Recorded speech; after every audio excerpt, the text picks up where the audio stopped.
Hello guys, मेरा नाम है Rishikesh Mishra and welcome to a channel Le Amicus. क्या हालचाल सबके? सब बढ़िया। चलो गाइस, आज एक बहुत अच्छा टॉपिक हम डिस्कस करने वाले हैं, काइंड्स ऑफ कंपनी। ठीक है। तो कंपनी का हम इंट्रो आपको दे चुके हैं, कंपनी क्या है, कंपनी के फीचर्स क्या हैं। ठीक है। हम आपको फीचर्स तो सब बता चुके हैं भाई कि कंपनी का मतलब क्या होता है, कंपनी में कौन कौन होता है मेजर, और कंपनी के फीचर्स जो हमने डिस्कस किए। एक जो फीचर रह गया था सेपरेट लीगल एंटिटी वाला फीचर, वो डिस्कस करना रह गया है। ठीक है। तो उससे पहले मैंने सोचा कि यार आपको कंपनी के भाई बहनों से मिलवा देते हैं, फिर सबके साथ बढ़िया हम सेपरेट लीगल एंटिटी का कॉन्सेप्ट पढ़ेंगे।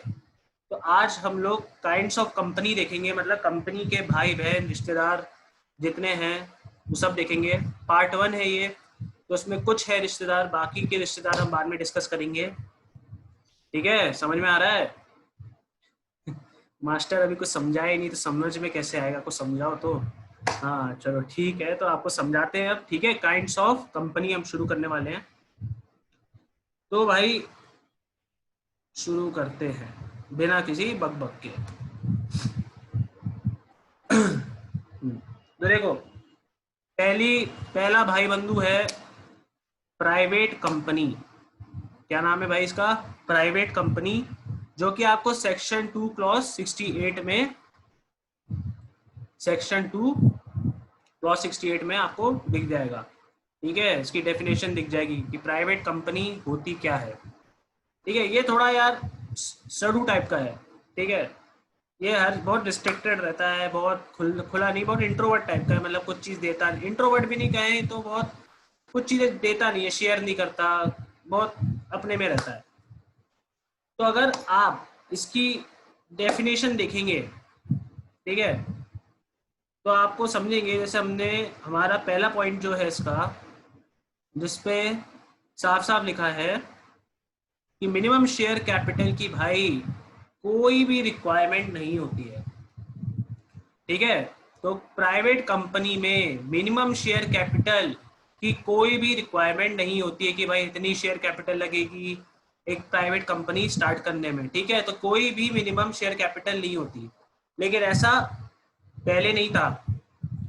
पहले क्या था भाई? पहले कम से कम अगर आप प्राइवेट कंपनी की डेफिनेशन पढ़ेंगे तो उसमें मिनिमम शेयर कैपिटल 1 लाख होनी चाहिए थी। तो अगर आपको हम डेफिनेशन पढ़वाएं तो प्राइवेट कंपनी की डेफिनेशन क्या होती थी कि private company means a company having a minimum paid up share capital of 1 lakh rupees और such higher paid up share capital as may be prescribe. ठीक है, तो ये होती थी। लेकिन अमेंडमेंट 2015 आया, अमेंडमेंट एक्ट 2015 आया, जिसमें ये जो थी ना 1 लाख की बात कि having a minimum paid up share capital of 1 lakh rupees और such higher paid up share capital as may be prescribe, इसको हटा दिया गया। ठीक है, कौन से अमेंडमेंट के थ्रू आया? कौन से अमेंडमेंट के थ्रू ये 1 लाख की बात हटाई गई? 2015 का अमेंडमेंट एक्ट आया। ठीक है, जिसमें 1 लाख रुपए का हटा दिया और कह दिया गया भैया कोई रिक्वायरमेंट नहीं है, नो रिक्वायरमेंट, कोई मिनिमम शेयर अप कैपिटल की जरूरत नहीं है, कोई रिक्वायरमेंट नहीं है कि 1 लाख ही होनी चाहिए। ठीक है, और ये कौन लेके आए भाई? बीजेपी की सरकार। कौन लेके आया? हमारे बीजेपी की सरकार लेके आई है कि भैया कोई रिक्वायरमेंट नहीं है। ठीक है, क्लियर हुआ? पहले क्या था भाई? 1 लाख रुपए मिनिमम शेयर कैपिटल चाहिए होती थी प्राइवेट कंपनी शुरू करने के लिए। लेकिन अब 2015 का जो अमेंडमेंट एक्ट आया उसमें कह दिया गया कि भैया कोई रिक्वायरमेंट नहीं है, नो रिक्वायरमेंट। ठीक है, शुरू करो। फिर अगर आपको प्राइवेट कंपनी खोलनी है तो 3 कंडीशन आपको अपने आर्टिकल में बतानी पड़ेंगी। ठीक है, वो कौन सी 3 कंडीशन है भाई? Transfer of share is restricted. मैंने क्या बताया था इसमें पिछली वीडियो में, जो अभी हमारी पिछली वीडियो आई थी इंट्रोडक्शन की, उसमें मैंने आपको बताया था साफ साफ कि भैया शेयर्स की जो ट्रांसफर होती है ना उस पर रिस्ट्रिक्शन होता है प्राइवेट कंपनी में। मतलब आप अपने शेयर्स किसी भी बाहर के जन को नहीं दे सकते। पब्लिक में आप अपने शेयर्स ट्रांसफर नहीं कर सकते, कंपनी के सिर्फ विद इन ही कर सकते हो। एक डायरेक्टर दूसरे डायरेक्टर को दे सकता है, एक शेयर होल्डर उसी कंपनी के शेयर होल्डर को अपना शेयर ट्रांसफर कर सकता है, कहीं पब्लिक में नहीं दे सकता, तो रिस्ट्रिक्टेड होती है। ठीक है, बता दिया मैंने पहले भी। पब्लिक ऑफर्स इज प्रोहिबिटेड, तो ठीक है, इसको समझो कि पब्लिक ऑफर क्या है भाई, प्रोहिबिटेड है। मतलब prohibits any invitation to public to subscribe for any securities of the company। आप कोई भी ऐसा इनविटेशन पब्लिक में नहीं दे सकते जिससे वो सब्सक्राइब कर सके उस कंपनी की सिक्योरिटीज को। तो पब्लिक ऑफर इज प्रोहिबिटेड, आप पब्लिक में ऑफर नहीं दे सकते कि भाई ये सिक्योरिटी को हमारे सब्सक्राइब कर लो। ठीक है, जो भी कंपनीज की होती हैं। ठीक है, तो पब्लिक ऑफर इज प्रोहिबिटेड, सबसे साफ बातों में लिख दिया इन्होंने। मिनिमम मेंबर 2 चाहिए, ठीक है, मैक्स 200 चाहिए। अब सबसे इंपॉर्टेंट बात कि जब भाई आप 200 की काउंटिंग करोगे तो जितने जॉइंट शेयर होल्डर हैं उनको कितने मेंबर गिनोगे, 1 मेंबर। ठीक है, तो जब 200 की गिनती शुरू होगी तो जो जॉइंट शेयर होल्डर हैं उनको हम 1 गिनेंगे। ठीक है, इंपॉर्टेंट बात है, समझ में आई? ठीक है मास्टर। और जो प्रेजेंट और पास्ट एम्प्लॉयज को हम उन 200 की काउंटिंग में नहीं गिनेंगे। ठीक है, एम्प्लॉय अलग होता है, मेंबर अलग होता है। एम्प्लॉय कौन होता है भाई, जो जॉब कर रहा है, जो सैलरी ले रहा है। तो एम्प्लॉयज, कंपनी के एम्प्लॉय को, जो कि प्रेजेंट एम्प्लॉय हो या पास्ट एम्प्लॉय हो, वो 200 की काउंटिंग में नहीं गिने जाएंगे, सिर्फ मेंबर्स। तो जब 200 की काउंटिंग होगी, मैक्स मेंबर जो हमने लिखा है शैल बी 200, तो जब 200 की काउंटिंग होगी तो प्रेजेंट एंड पास्ट एम्प्लॉयज को गिना नहीं जाएगा। क्लियर है? और जॉइंट शेयर होल्डर को 1 गिना जाएगा। ओके, तो ये भैया प्राइवेट कंपनी थी, बहुत साधारण सी, बहुत सिंपल सी। Minimum share capital no requirement, 3 condition चाहिए आर्टिकल में, ट्रांसफर ऑफ शेयर्स में रिस्ट्रिक्शन चाहिए होता है, public offer is prohibited, minimum member 2, maximum member 200, 200 की काउंटिंग में प्रेजेंट पास एम्प्लॉय नहीं गिने जाएंगे और जॉइंट शेयर होल्डर को 1 माना जाएगा। ठीक है, चलो आगे बढ़ते हैं। ये 2015 अमेंडमेंट एक्ट के थ्रू आया था, नो रिक्वायरमेंट। चलो अब आगे बढ़ते हैं। अब दूसरा भाईजन है भाई, दूसरे भैया कौन है, पब्लिक कंपनी। पब्लिक कंपनी बहुत दिल के खुले हुए हैं, सब कुछ बहुत फ्रीली दे देते हैं। ठीक है, हर किसी का ख्याल रखते हैं। तो सबसे पहली चीज इसमें, सबसे इम्पोर्टेंट चीज जो मैंने बताई कि मिनिमम शेयर कैपिटल की कोई रिक्वायरमेंट नहीं है इनमें भी। ठीक है, ये भी कहते हैं कोई रिक्वायरमेंट नहीं है, 1 लाख 2 लाख कोई रिक्वायरमेंट नहीं है मिनिमम शेयर कैपिटल की, कितना होना चाहिए मिनिमम, इतना नहीं होना चाहिए। ठीक है, सबसे साधारण डेफिनेशन है, पब्लिक कंपनी वो कंपनी होती है जो कि प्राइवेट कंपनी नहीं होती। ठीक है, मैंने क्या बोला, पब्लिक कंपनी क्या, कौन सी कंपनी है, जो कि प्राइवेट कंपनी नहीं है। ठीक है, बहुत सिंपल भाषा है। मतलब जो कंडीशन होती है प्राइवेट कंपनी की वो एप्लीकेबल नहीं होती। ठीक है, तो शेयर्स मतलब फ्रीली ट्रांसफरेबल होते हैं, प्राइवेट में क्या होता है, रिस्ट्रिक्टेड होते हैं। पब्लिक ऑफर इज परमिटेड, वहां पे क्या होता है, प्रोहिबिटेड होता है प्राइवेट में। और मिनिमम 7 चाहिए, मैक्सिमम पे कोई लिमिट नहीं है। ठीक है, मैक्सिमम मेंबर पे कोई लिमिट नहीं है। प्राइवेट में 200 है, मैक्सिमम मेंबर 200। ठीक है, तो ये बहुत सुलझे हुए इंसान है, बहुत अच्छे इंसान है। ठीक है, क्लियर है? चलो आगे बढ़ते हैं। अब इसी में एक बहुत इंपॉर्टेंट एस्पेक्ट है, ध्यान से समझना। देखिए, नोट है कि भाई जो भी पब्लिक कंपनी की सब्सिडरी होगी ना, जो भी पब्लिक कंपनी की सब्सिडरी होगी वो भी एक सब्सिडरी कंपनी, वो भी सॉरी, जो भी एक पब्लिक कंपनी की सब्सिडरी होगी वो भी एक पब्लिक कंपनी कहलाएगी। फॉर एग्जांपल रिलायंस इंडस्ट्रीज एक पब्लिक कंपनी है और एक कंपनी मान लो है मुकेश अंबानी प्राइवेट लिमिटेड, ठीक है। तो ये मुकेश अंबानी प्राइवेट लिमिटेड जो है ये रिलायंस इंडस्ट्री की सब्सिडरी है, ठीक है, सब्सिडरी कंपनी है। ये कैसी कंपनी है भाई? मुकेश अंबानी प्राइवेट है, रिलायंस इंडस्ट्रीज कैसी है? पब्लिक है। और रिलायंस इंडस्ट्री की सब्सिडरी कौन है? Mukesh Ambani private limited. तो भले ही ये प्राइवेट कंपनी है, मुकेश अंबानी प्राइवेट लिमिटेड है, लेकिन इसको क्या माना जाएगा भाई?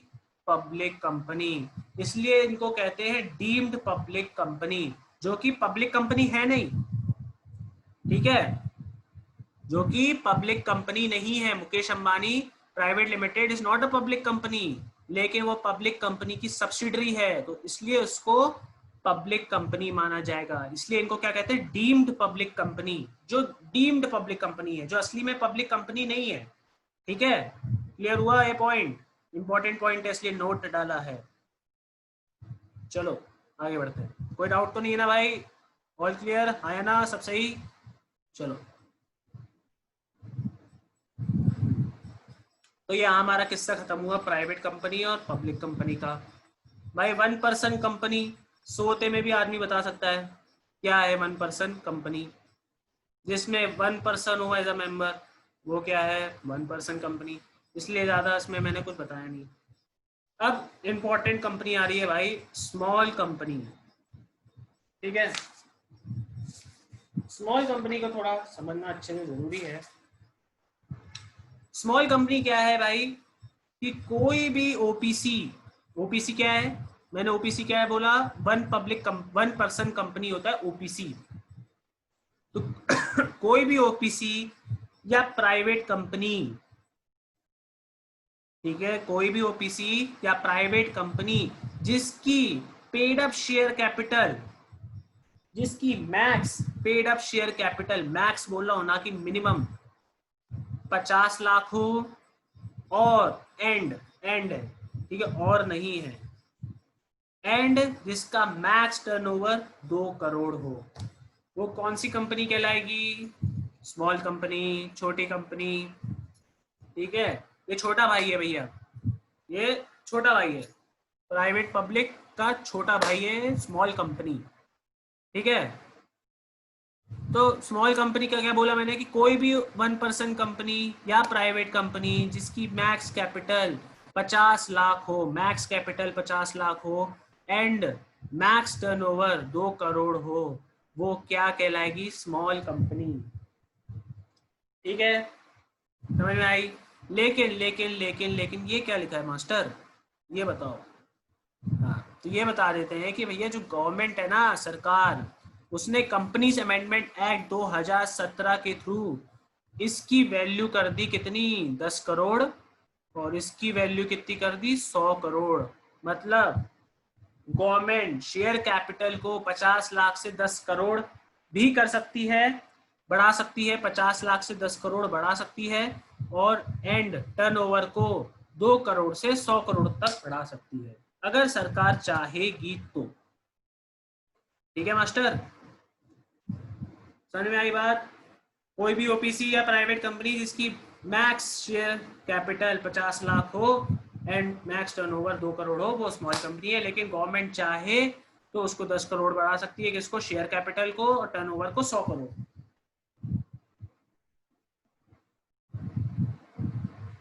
ठीक है, ये कौन सा अमेंडमेंट था? 2017 का। लेकिन प्रोवाइडेड दैट, ये बहुत इंपॉर्टेंट है कि भैया स्मॉल कंपनी होल्डिंग और सब्सिडरी कंपनी नहीं हो सकती, ठीक है। स्मॉल कंपनी होल्डिंग और सब्सिडरी कंपनी नहीं हो सकती, क्लियर। स्मॉल कंपनी एक पब्लिक कंपनी नहीं हो सकती, ठीक है। Small company, a company registered under section 8 नहीं हो सकती। सेक्शन 8 क्या है? हाँ, non profit company, NPC, NGO जो होते हैं वो क्या होते हैं? नॉन एनपीसी होते हैं, नॉन प्रॉफिट कंपनी, ठीक है। तो सेक्शन 8 जो कंपनी रजिस्टर्ड है सेक्शन 8 के अंडर, वो स्मॉल कंपनी नहीं हो सकती। अ कंपनी और body corporate govern by any special act, कोई भी स्पेशल एक्ट के थ्रू आई है कोई कंपनी तो वो स्मॉल कंपनी नहीं हो सकती। तो कौन कौन सी कंपनी नहीं हो सकती? पब्लिक कंपनी नहीं हो सकती भैया, ठीक है, पब्लिक कंपनी कभी भी स्मॉल कंपनी नहीं बन सकती। होल्डिंग और सब्सिडरी कंपनी कभी भी स्मॉल कंपनी नहीं होगी, ठीक है। Company company registered under section 8 नहीं होगी, और जो एक स्पेशल एक्ट के थ्रू आई है वो नहीं होगी। क्लियर हो गया वन पर्सन और स्मॉल कंपनी। चलो आगे बढ़ते हैं, ठीक है, कोई डाउट तो नहीं आया ना, सब सही। चलो अब बहुत इंपॉर्टेंट कंपनी आ रही है, होल्डिंग कंपनी और सब्सिडरी कंपनी। बहुत ध्यान से समझने की चीज है, 5-10 मिनट लगेंगे समझने में, 5 मिनट मुश्किल से, ठीक है। बहुत ध्यान से समझना कि भाई होल्डिंग कंपनी और सब्सिडरी कंपनी क्या होती है। पहले तो होल्डिंग कंपनी की डेफिनेशन देख लो, साफ साफ लिखी हुई है, ठीक है।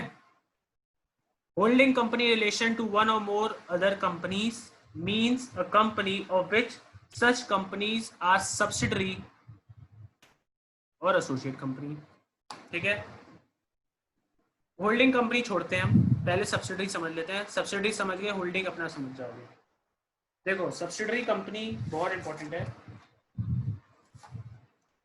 Subsidiary company in relation to any other company means a company that is say to holding company, मतलब होल्डिंग कंपनी की ही एक सब्सिडरी कंपनी हो सकती है, ठीक है, समझ रहे हो ना बात। होल्डिंग कंपनी सब्सिडरी कंपनी साथ साथ आते हैं। तो subsidiary company in relation to any other company, any other company कौन सी होगी? सब होल्डिंग कंपनी होगी। Means a company in which holding company controls a composition of board of directors, पहली कंडीशन। और और है, ठीक है, एंड नहीं है, या तो ये या तो दूसरा।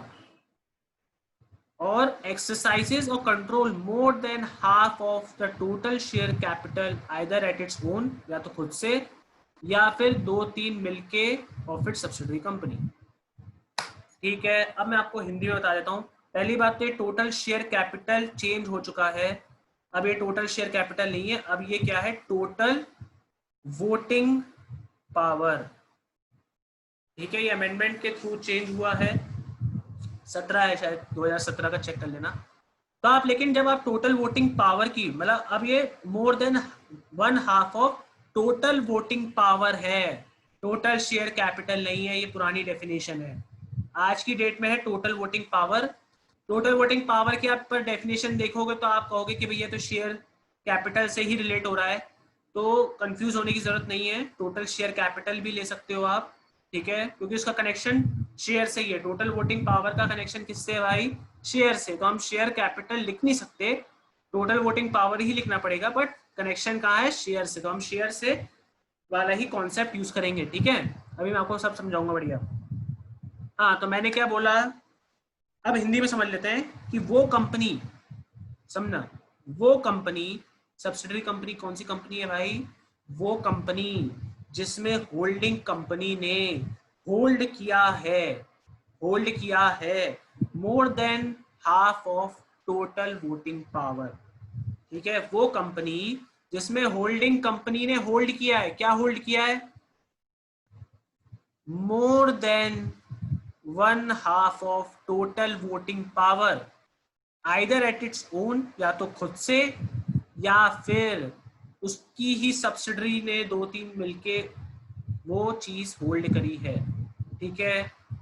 क्लियर हुआ? कोई डाउट? चलो अब एग्जांपल समझते हैं, एग्जांपल से बिल्कुल क्लियर हो जाएगा कि मैं क्या कहना चाह रहा हूँ। चलो आगे बढ़ते हैं, ठीक है। तो ये आपको एग्जांपल दिख रहा होगा, 1 सेकेंड, एग्जांपल दिख रहा है, ठीक है। अब देखो इस एग्जांपल में आप पहला एग्जांपल लिखेंगे, तो पहली कंपनी कौन सी है? मिश्रा लिमिटेड, ठीक है, मिश्रा लिमिटेड, मैंने खोली है। और भार्गव लिमिटेड की शेयर कैपिटल कितनी है? 100 करोड़।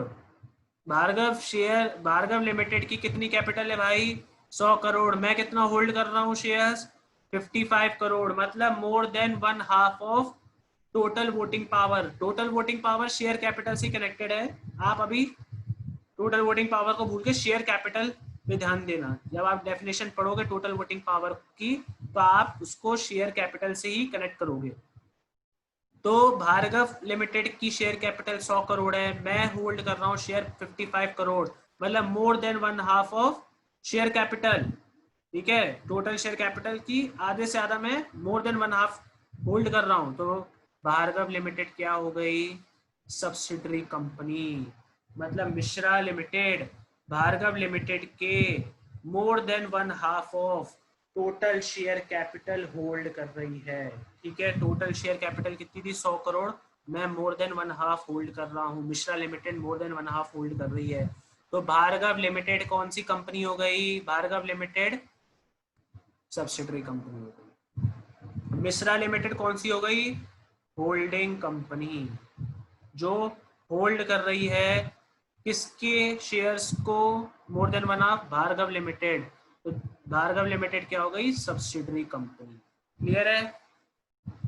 तो हमने पहला जो पढ़ा पॉइंट कि या तो खुद से बाय इट्स ओन होल्ड करे, तो बाय इट्स ओन का एग्जांपल ये हो गया। अब 2-3 मिलके होल्ड कर रहे हैं, जैसे ये कोई एबीसी लिमिटेड कंपनी है, इसकी सब्सिडरी कंपनी है डीई लिमिटेड और एफजी लिमिटेड। ठीक है, और ये पीक्यूआर की जो शेयर कैपिटल है 100 करोड़, मान लीजिए 100 करोड़ है, और डीई लिमिटेड 17 करोड़ होल्ड कर रही है, एबीसी डायरेक्टली खुद 23 करोड़ होल्ड कर रही है, और एफजी लिमिटेड 13 करोड़ होल्ड कर रही है। मतलब इज इक्वल्स टू, अगर टोटल करेंगे इनका तो 55 ही आएगा। मतलब ABC limited, DE limited, FG limited मिलके पीक्यूआर लिमिटेड की more than 1/2 of total share capital hold कर रहे हैं। तो पीक्यूआर लिमिटेड कौन सी कंपनी हो गई? Subsidiary company. ठीक है, और ये तीनों कंपनी कौन सी है? होल्डिंग। क्लियर हुआ कॉन्सेप्ट? समझ में आई बात? पीक्यूआर कौन सी हो गई? Subsidiary company. तो ये दो एग्जांपल बहुत इंपॉर्टेंट हैं, आई होप क्लियर हुआ हो। ठीक है, अब डेफिनेशन पे चलते हैं।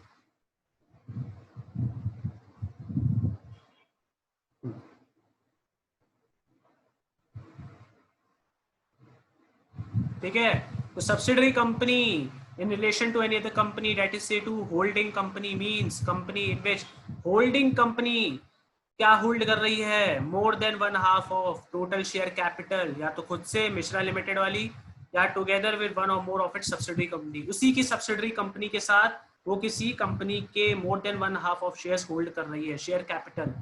ठीक है, क्लियर हो गया? दोनों एग्जांपल। अब पहला पॉइंट क्या मास्टर, वो तो बताया नहीं, control the composition of the board of directors. ये बहुत सिंपल है, बहुत सुलझा हुआ है कि भैया अगर कोई कंपनी किसी भी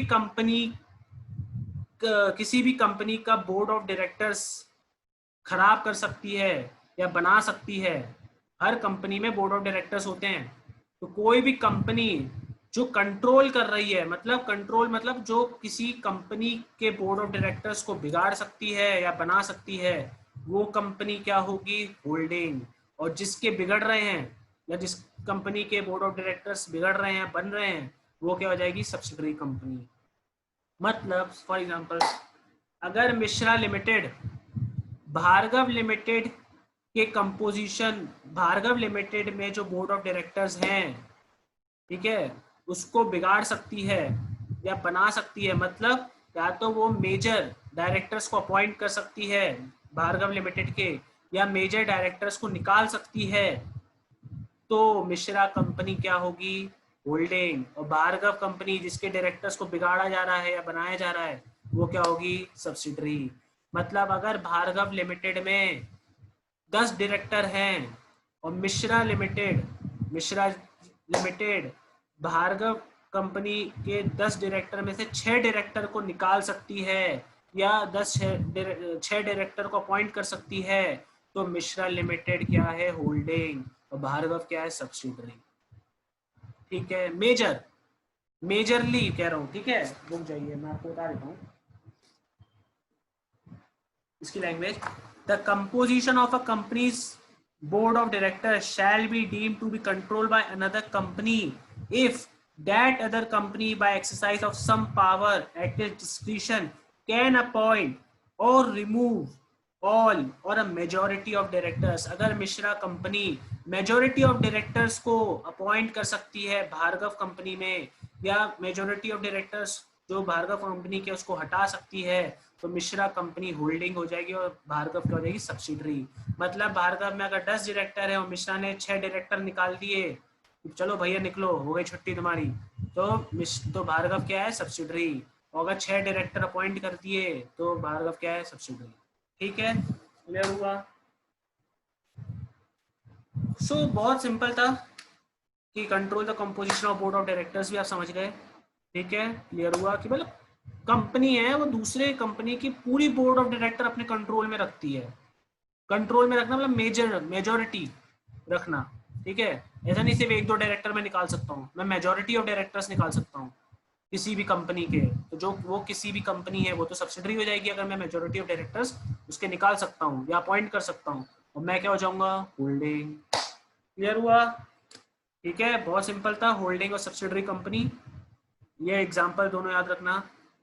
और बस यार आज के लिए सिर्फ इतना ही, आप भी थक गए होगे यार, बहुत हो गए भाई बहन, पढ़ लिए, अब नहीं पढ़ा जाएगा। और भी हैं इसके कुछ भाई, वो हम डिस्कस करेंगे अगले लेक्चर में, पार्ट 2 में। ठीक है, लेकिन आप इस पे अच्छे से पढ़ना, एक बार बेयर एक्ट खोल के देखना, सब कुछ आपको अच्छे से क्लियर हो जाएगा। ठीक है, क्लियर है, ऑल सेट, बढ़िया। चलो फिर अब बंद करते हैं आज के लिए। Thank you so much.